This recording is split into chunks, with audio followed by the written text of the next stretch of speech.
concernant la crise des personnes qui sont esclaves en Libye, il faut ici que je souligne vraiment la fierté que j'ai en tant que Gabonais de voir que nous pouvons compter sur le Maroc.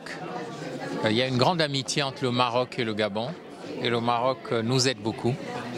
Le Maroc participe à la résolution des problèmes tels que ceux qui sont en Libye, ceux qui arrivent en Libye, les problèmes des Africains subsahariens, notamment les Gabonais.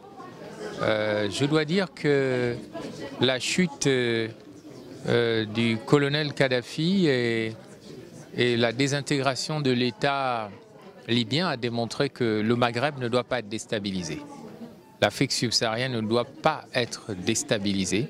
Il faut que nous arrivions à régler les problèmes toujours entre Africains. Et c'est pour ça que je me réjouis que le Maroc soit revenu au sein de l'Union africaine. Nous avons vu que nous pouvons régler un certain nombre de problèmes, notamment les problèmes de ceux qui arrivent aux subsahariens en Libye. Et je lance un appel justement à l'opinion africaine pour que s'il y a aussi des Tunisiens ou des Marocains ou des Algériens qui vivent aussi des difficultés, il faut que nous le disions, que ça ne devienne pas un problème racial. C'est la désintégration de l'État libyen qui provoque ce genre de problème. Et nous devons tout faire pour que la Libye redevienne un État stable. Dieu existe et il nous démontre que aucun État n'est à l'abri d'une évolution négative.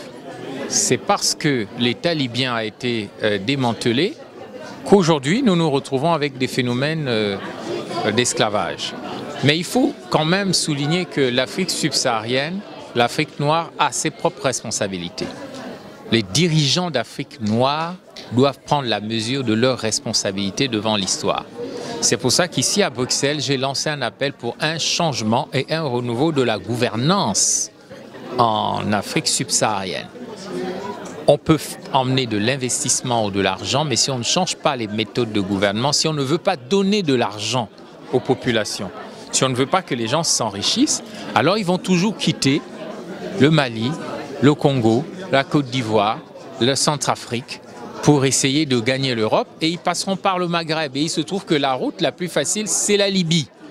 Et comme la Libye est dans l'état où il est, alors on se retrouve avec ce genre de problème d'esclavage parce qu'il n'y a plus d'État dirigé, d'État central. Donc, en résumé, il y a deux raisons pour lesquelles on a de l'esclavage en Libye. D'abord, la responsabilité des États subsahariens, les dirigeants, qui ne font pas ce qu'il faut pour changer la gouvernance afin que les gens puissent gagner de l'argent. Si vous n'avez pas d'argent, vous ne pouvez rien faire dans la vie.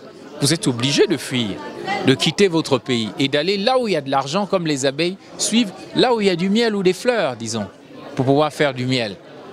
Donc, il faut nécessairement que la gouvernance en Afrique subsaharienne change. Et d'un autre côté, il faut tout faire pour que le Maghreb redevienne une région africaine stable et forte. C'est pour cela que les pays du Maghreb doivent reprendre leur coopération de manière forte comme c'était le cas par le passé.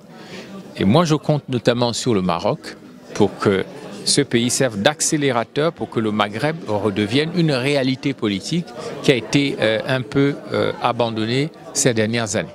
Le rôle du roi Mohamed VI en Afrique en général peut être utile pour la résolution de ce problème. Parce qu'il connaît les deux mondes. Il connaît le Maghreb et il connaît exactement aussi la situation dans des pays d'Afrique subsaharienne tels que la Côte d'Ivoire, le Gabon.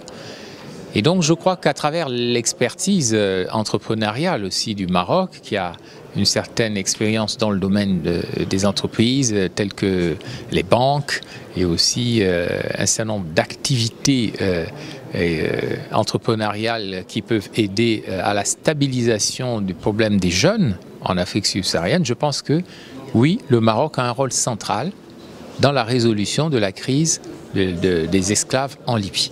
C'est très important de faire appel au Maroc.